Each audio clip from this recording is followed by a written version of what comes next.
Good Erev Shabbos, everyone. Thank you so much for joining together again as we usher in the Shabbos and transition from the weekday filled with its anxiousness and uncertainty to Shabbos filled with all the answers, wholesomeness, feeling complete and serene and peaceful and faith.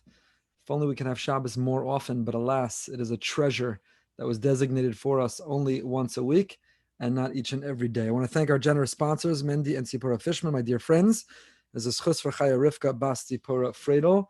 And again, thank them for supplying this beautiful sefer that we've been learning together. Before we get back into the sefer and where we last left off last week when we got ready for Shabbos, to welcome Shabbos, to immerse ourselves in Shabbos, to be transformed by Shabbos, and to be elevated, enriched by Shabbos, to take off our vachadik panim, our weekday panim, filled with worries and wrinkles and gray hair. Watching a lot of people. I have always been precocious. So I went gray before Corona. I've always tried to be ahead of the curve, but I've watched others go gray during Corona. So we take off our fabisana panim, our worried panim, our anxious panim, our wrinkled panim, our gray panim, and we put on our Shabbos finest, and we feel the sense of joy and tranquility. So I shared on our WhatsApp group. Every Friday we have a WhatsApp group, those who want to sign up to turn Friday into Erev Shabbos with another idea. And I shared today, we're learning in our Smichas Chaver Shir on Sunday nights, the halachas of hadlakas neiros, the halachas of candle lighting. It's a very interesting halacha about candle lighting. Many people don't know, many people don't observe. Thanks to our Smichas Chaver program, I know that many more people are observing it now. When we lit candles in antiquity, before there was electric lights and before there was light fixtures, a person lit a candle and otherwise it was dark, and the candle is what illuminated the room. The candle brought the light.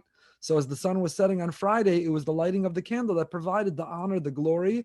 And there are three components to Hadlakas Neiros. We're not going to repeat the entire shir now, but there's Oneg Shabbos, Kavod Shabbos, and Shalom Bayis. We honor Shabbos, we derive pleasure from Shabbos with the candles, and we also create a sense of Shalom Bayis, peace in the home. If it's dark, people trip, people stub their toe, and people curse their spouse, their children. Why'd you leave the toy in the middle of the room? Why did you leave the furniture in the middle of the room? So Shalom Bayis, when you have a little light, you could see what you're doing. When you could see the challenge that you're sneaking late Friday night, when you could see the Mishpacha or Ami or Jewish Press or Jewish Week or Jewish Action or whatever is your Friday night reading, then when you can see it clearly, you have Shalom Bayis, you have peace. If you can't see and you spill, you can't see, you can't read, you can't see, you can trip, then you're going to lack the Shalom Bayis. So we light candles for all three reasons.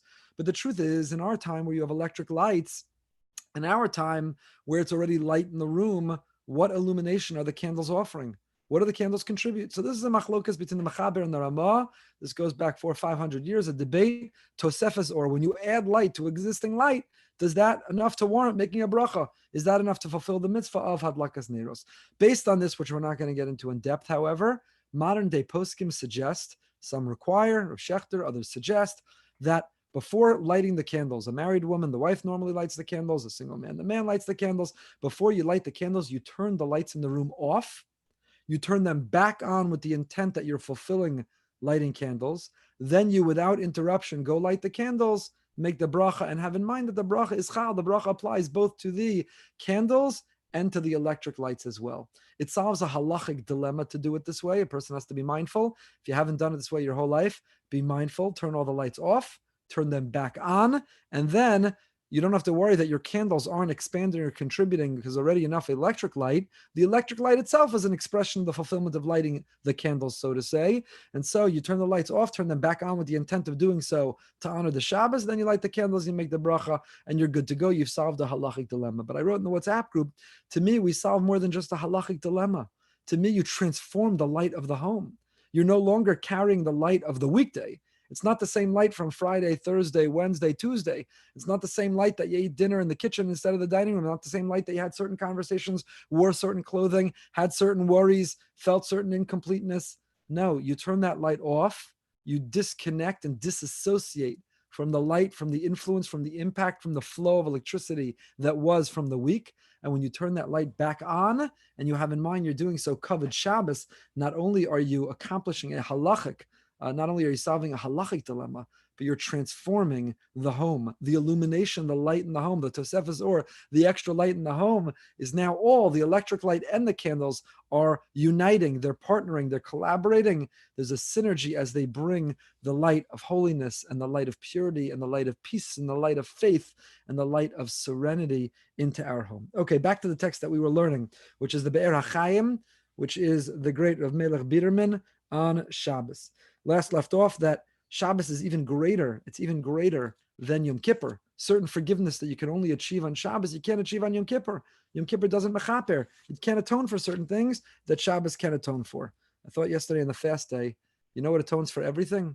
When you have to wear a mask on a fast day and smell your own bad breath, that's taka kapara. That should taka bring the geula. I think that's enough suffering that should warrant the geula. Anyway, so you can achieve certain things on Shabbos. The geula, that didn't nearly get the smile that it deserves. I guess everybody else had good breath on a fast day. I'm the only one who suffers in my own mask. So we're not only is Shabbos higher and greater than Yom Kippur, we last left off with the insight of Yonasan Eibshitz, Teferes Yonasan, that we are greater than angels. All week long, the angels are greater on a higher level than we. We're struggling with temptation and desire and distraction. We're struggling with the material, physical world that's weighing us down, and it is making us believe that we are physical, material beings. But come Shabbos, that and Eibshitz proved from the pasuk in Bilam. Come Shabbos, we're greater than the angel. We achieve what the angel can't. Our level of feeling whole and complete. Our level of feeling faith. The great Ger Rebbe Amar Belashon Hakasav. The pasuk says, "Kisisa Rosh Bnei Yisrael." When you lift the head of Bnei Yisrael, this is not our parsha Kisisa. This is far from our parsha back in Shemos. But the words Kisisa, when you lift the census of the Jewish people, Shem Tisa v'Tarim Tevas Rosh Timtza Shabbos. Kisisa as Rosh. When you lift the head of the Jewish people, when you lift the head, you find Shabbos. This takes a chidush harim to figure out where you see Shabbos in the pasuk. State in pasuk, the pasuk says, "Kisisa is Rosh Bnei Yisrael." When you lift the head of Bnei Yisrael, where in those words do you see Shabbos? So says the Chidush Harim, says the Ger Rebbe, "Ha'osios habos achar osios Rosh." What are the letters after Resh Aleph Shin? Rosh Kisisa. When you lift the head, the Resh Aleph Shin. What are the letters after Rosh? After the Resh is a Shin. After the Aleph is the Beis. After the Shin is a Saf Shabbos. Kisisa as Rosh. When you lift the head, if you successfully lift the head, then that is Shabbos. Shabbos v'Shabbos zochin Yisrael and Asiyas Rosh ulehizromim is gedola v'raba. All week long we walk around with our head down. All week long we're facing the earth, so worried, so miserable, so unsure, so uncertain. We're looking down. You can say this spiritually, we're looking down. You can say this even physically, we're looking down. Physically, we're looking down towards the earth, because we think that our sustenance, we think that our happiness, we think that our health, we think that it all comes from the earth. We're looking down towards the earth. Like the behemoth, the animal walks on all four, the Maral says, because the animal is attached to the ground, to the earth. The animal thinks it is a finite being, material in this world. The human being stands on two legs. It faces and it stretches and it raises towards the heavens. So all week long we look down, but Kisisa is Rosh. Shabbos, we look up. Shabbos, we lift our head, and Shabbos, we look up. As my friend Kyle Zeldin says, all week long, we look down at our phones.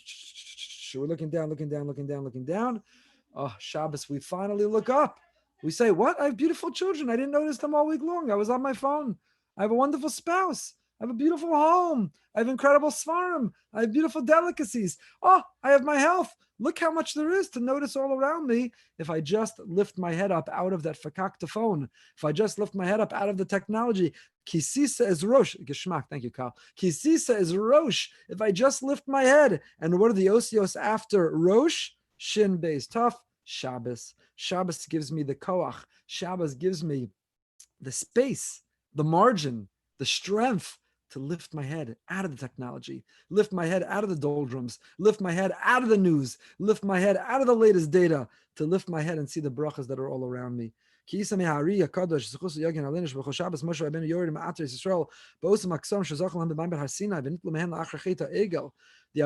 says that every Shabbos Moshe Rabbeinu descends from heaven and he puts the crowns back on our head. The Gemara says in Shabbos that we came to Har Sinai and we got two crowns. Every Jew at Har Sinai had two crowns, one for Nasa, one for Nishma. And Chayta Egel, Hashem said, take the crowns off. You don't deserve them. You're not royalty. You had infidelity. You were disloyal to me. Take the crowns off. You can't claim that you're the princes and princesses. You're not royalty. So when do we get him back in this world? Moshe Rabbeinu comes down, says the Ari every Shabbos, and he puts those crowns back on top of our head. Finally, we can lift our head. We don't have to be looking down. We can look up. We don't have to be brought to the ground. We don't have to be depressed and despondent and worried and fearful. But Shabbos for 24, 25 hours, we put it all up on the shelf, and it'll be waiting for us when we get back, when we return. But for 24, 25 hours, Kisisa is Rosh, we can finally lift our heads. The Orach Chaim also says on this pasuk, it was his Yerotzeit this week, Rav Chaim Ben Attar. The Orach Chaim HaKadosh says, Kisisa is Rosh, ki achote gorem becheto kfifas rosh ki bechina salam mahusa yal eretz tabit kishvelehi. What happens? A person is feeling down, depressed, guilty, ashamed. What do? They have a natural tendency to look down. The person who's ashamed for their mistakes, ashamed of their shortcoming, ashamed they're not realizing and fulfilling their potential, ashamed of the opportunities they wasted and squandered. The person who feels guilty and ashamed, they tend to look down. And what do we say to them? Keep your chin up. What do you want to say? What do you say to somebody who you want to lift their spirits, who you want to tell them, you've got this. You can come back. You're not down and out. The best is yet to come. What's the language we use? What do we use? What does the coach say, Ben Isaacs? He say, keep your chin up. You got this. You got this. So all week long we look down, we're ashamed, we feel guilty, we have a sense of boshes. You rearrange those letters, boshes, and you get Shabbos. On Erev Shabbos, you make amends. You fashvesh b'masav. Yirchotz adam panav yodav v'raglav. We don't just wash our head and our hands and our feet physically, but metaphysically. We wash ourselves, we cleanse ourselves, we purify ourselves. We work out, we reconcile, we apologize, we make amends, we ask for forgiveness, and we forgive. So instead of carrying boshes, shame into Shabbos, we have a sense of Shabbos. It says the Orach Chaim HaKadosh, Kisisa is Rosh. All week long we look down, and Shabbos comes, and Shabbos says, keep your chin up. Shabbos says, you got this. Keep your chin up. It's going to get better. There's a Hashem to trust. Be whole and complete. Me'ein olam haba. It's a taste of the world to come. There's meaning, there's purpose, there's order to the universe. U'bechinas HaKadosh nesiyas rosh v'aramas ha'mahus v'a'ichas ad kan lashon HaKodesh. Lashon HaKodesh. וכדרך שנאמר מיודע רוח בני אדם העולה למעלה ורוח הבהמה יורדת למטה לארץ ובשבס קודש זוכה כל יהודי לנשיאת ראש כלפי מעלה. All week long we walk around like an animal. We may be standing on two legs, but we act like we're on all four. We fress and we eat and we gossip and we slander and we look and we surf the web and we do and we go. All week long we're like an animal impulse, an animal instinct, an animal desire. We're struggling with not being animalistic. Come Shabbos and we can transcend. Come Shabbos and we can rise above being that animal. Come Shabbos, Kisisa is Rosh. We lift our head. We reaffirm our humanity, our godliness. We make contact with the best of us. We're no longer walking on four, we're walking on two. We rise up. I wish I had my Rav Chumash here on Sefer Bamidbar, but I have it in Shul. But the Rav on this week's Parsha, I believe the Rav quotes the story of Yankel the Porter. I may have told it before in this context. He tells the story of Yankel the Porter, the Rav, Rabbi Soloveitchik, was in Warsaw. And in Warsaw, there was a shul every block, and there was a much shtibel that he would daven in. And he came, Shalashidus, and they just kept singing, Askidus Sudasa, Mizmal David, you did Nefesh, Ka'echsof, over and over and over. So he turns to this chassid sitting there, as much the chassid, and he said, Nu, what time is Marav? Can we daven Marav already? Nu, Shabbos almost over. I think I shared with you recently the debate on the outdoor minyanim in my block. Should daven 7 minutes before Havdalah time, so punct, we can end Marav right at Havdalah and take out our technology and get back to the week. I said, you think the news is so great? The longer you could go without finding out what's going on, the better off you are. You're in such a rush to find out what's going on. Let's not daven Marav till the Zman Havdalah. Maybe a few minutes after Zman Havdalah. A shtickle Tosefah Shabbos wouldn't kill anybody. A little more peace. Who wants the Simcha to end? Whoever wants the Simcha to end, to schlep it a little bit longer. Don't make it end. You want to savor it, the finest and the best, the most delicious, the most rich experiences and things. We want to savor, we want to go a little bit longer. So the Rav turns to Yankel and he says, he didn't know it's Yankel. He says, no one is Marav. Yankel says, don't you recognize me? The Rav's a young man, a boy. He says, no, who are you? He says, it's me, Yankel the Porter. And the Rav describes that all week long he saw this Yankel and he was schlepping pails of water and he was all indigent and poor and struggling, and he had tattered clothing, and he was a poor man.